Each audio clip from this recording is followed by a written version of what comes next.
a gente não tem a noção dessas coisas. Mas, às vezes, a espiritualidade leva várias encarnações para poder reunir espíritos que precisam passar pela mesma dor, mas sem necessariamente terem feito a mesma atividade negativa. São atividades parecidas, algo que aquela situação de dor vai ajudá-los a resgatar. É igual desencarne coletivo? É a mesma coisa, desencarne coletivo. Às vezes, um acidente de avião onde morrem lá 170, 80, 180, 200 pessoas, não tem necessariamente que essas 180 pessoas terem vivido juntos numa outra época, terem feito algo que mereceria um resgate daquele juntos. Também não. Morte trágica. Um acidente, qualquer que seja um acidente, é uma morte trágica. Seja de navio, de avião, de carro, não importa. Então, se a alma pediu para desencarnar de uma morte trágica, vai ser aproveitada a situação que melhor lhe oferecer condições para isso, para ele morrer de uma morte trágica. Então, nem todas aquelas pessoas que morrem juntos num acidente de avião fizeram a mesma coisa para merecer aquela morte, fizeram juntas, nada disso. Foi necessário uma morte trágica. Então, aquele passageiro que está ao lado do outro pode ter vivido até numa outra fase diferente, numa outra fase da vida espiritual, que nem tenha sido na mesma, né? Tipo assim, como todos nós estamos aqui hoje, somos companheiros de vida na Terra, não é? Companheiros aqui de encarnação na Terra. Nem sempre aquele passageiro que está do lado do outro foi também naquela outra vida companheiro do outro de encarnação. Às vezes ele já está na erraticidade há mais tempo do que o outro que está sentado ali do lado dele quando reencarnou. Então, essas diferenciações existem. E esses grupos não permanecem juntos? Não necessariamente, não necessariamente. O espírito, ao desencarnar, ele se projeta, né, para o local onde ele está sintonizado, ou ele permanece em tempos ali no ambiente, mas não fica ali por muito tempo, porque ele não tem relações que o prendam ali. Né? Uma pessoa que morre num acidente de avião que caiu lá no meio do oceano, ele não tem relações afetivas no meio de um oceano para prendê-lo ali. De forma nenhuma. Então ele sai, ele se projeta para a própria casa dele, para o trabalho dele, até que ele perceba que está desencarnado, que houve um problema, houve uma morte do corpo físico e que ele não está mais no corpo, aí ele vai ser com mais lucidez, ele vai receber melhor essa ajuda e vai receber uma ajuda no hospital da espiritualidade, onde for. Então não ficam juntos, alguns permanecem ainda no ambiente algum tempo, depois logo saem. Então não existe muito essa relação, né? Muitas vezes, como eu falei, a espiritualidade leva muitas encarnações para reunir espíritos que precisam de resgatar de uma morte, numa morte trágica, num acidente coletivo assim. Então acontece isso, mas não necessariamente junto. Então esses mineiros estão lá espiando, resgatando algum erro deles, né, alguma coisa que eles fizeram que precisa resgatar, estão juntos, poderão ter feito a atividade do passado que está levando eles a essa aprovação hoje juntos? Poderiam sim, mas não necessariamente. Não há uma regra que diga, não, eles estão lá juntos porque eles pecaram juntos. Não. Eles fizeram coisa errada juntos. Não é uma regra. Mas poderiam? Poderiam. Né? Poderiam.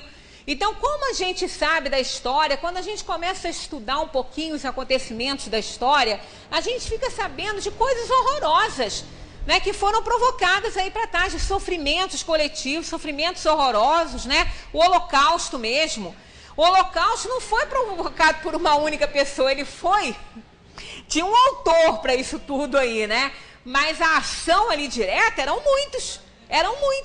Quer dizer, muitas daquelas almas poderiam ser reunidas num determinado ponto, em encarnações futuras, e resgatarem o que fizeram. Juntas, mas não necessariamente. Poderemos ter hoje, né, dentro da nossa casa, dentro da nossa família, um espírito que era daquele grupo lá, fazendo seu resgate.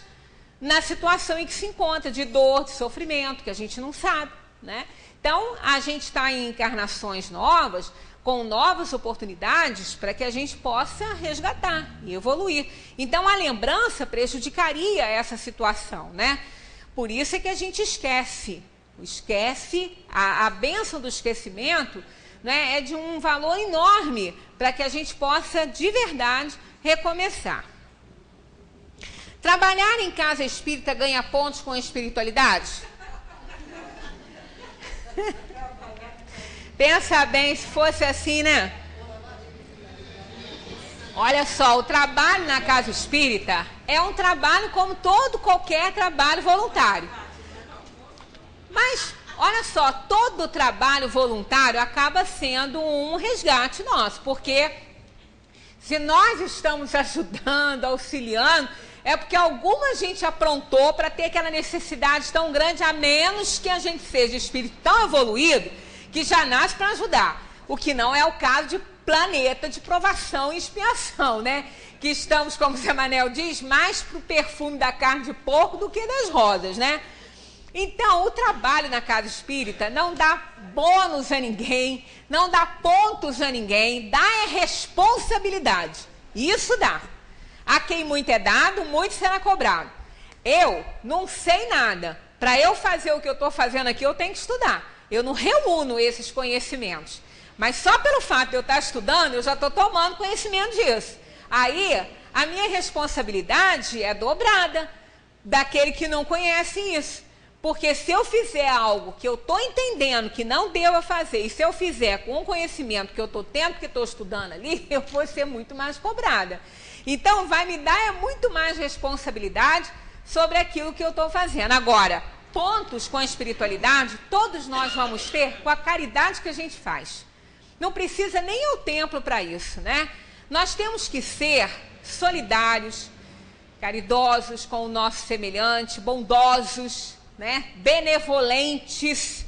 Isso é que vai nos dando pontos para a espiritualidade. Não é a religião, e sim a religiosidade. Não é? Aquele ateu que não acredita em Deus, ele pode ter uma religiosidade nele muito maior do que a nossa, que tem uma religião. Nós que temos uma religião.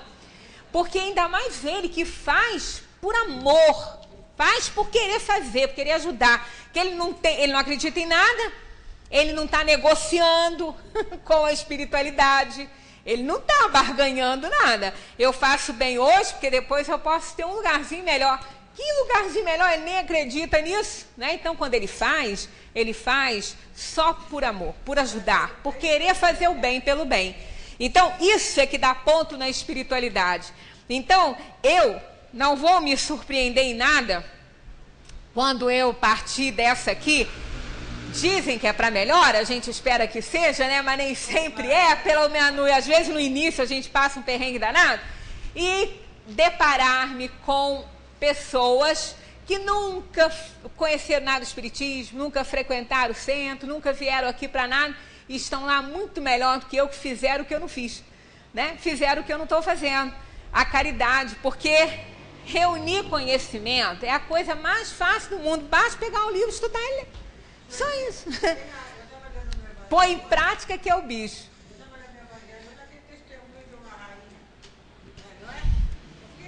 Muito interessante.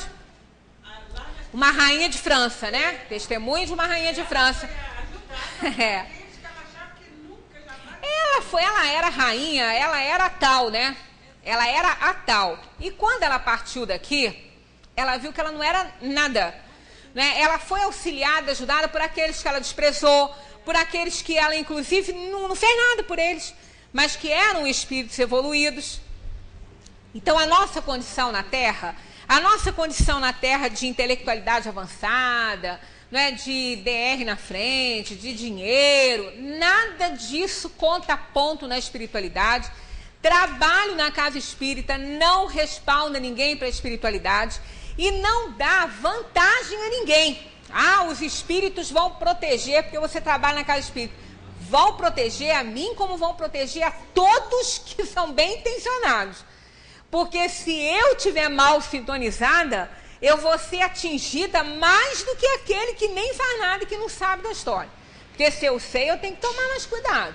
Aquele que sabe tem que tomar mais cuidado. Tá? Para errar conhecendo é abdicar da conquista maior do espírito humano, que é o raciocínio sem limite, né?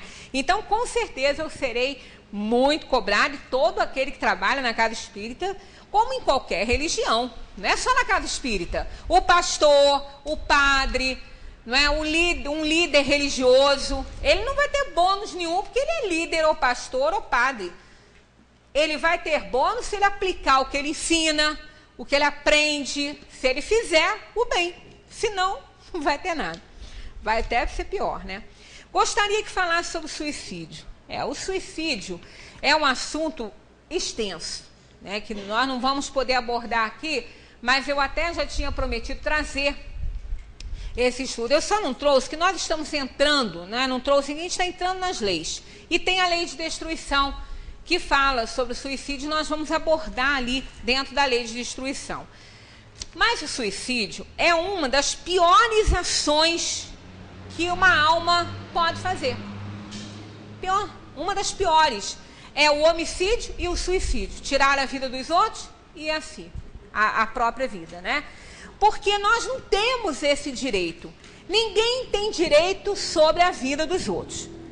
Nós até podemos ter direito sobre a nossa vida, tanto que a gente morre antes do tempo. O nosso livre-arbítrio nos dá essa condição. Mas nós temos que ter muito cuidado com o que nós estamos fazendo em termos de destruição do próprio corpo, que é o nosso templo, é a nossa ferramenta de trabalho. Então, o espírito, quando ele chega ao ponto de cortar a sua oportunidade nessa terra, ele está cometendo um ato terrível. Ele está impedindo a própria evolução. Ele está indo contra, né, contra a lei da natureza, a lei de Deus. Olha, uma encarnação não é tão fácil assim. Né? Uma encarnação ela é sempre trabalhada, ela é sempre estudada, os espíritos todos colaboram, né? Tem o espírito protetor que é ali que faz, né, a tutela daquela alma que está vindo para esse mundo. Então a gente derroga leis da natureza. É uma ingratidão enorme com o Criador, né, com aqueles que estão à nossa volta. Realmente é um dos piores. Não é o pior, porque temos o homicídio também, que é terrível.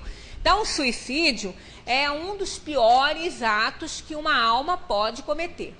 E não é só essa questão da alma encarnada, né? Uma alma que comete o suicídio, que corta, né, que destrói o próprio corpo, o que ela quer, ela não consegue.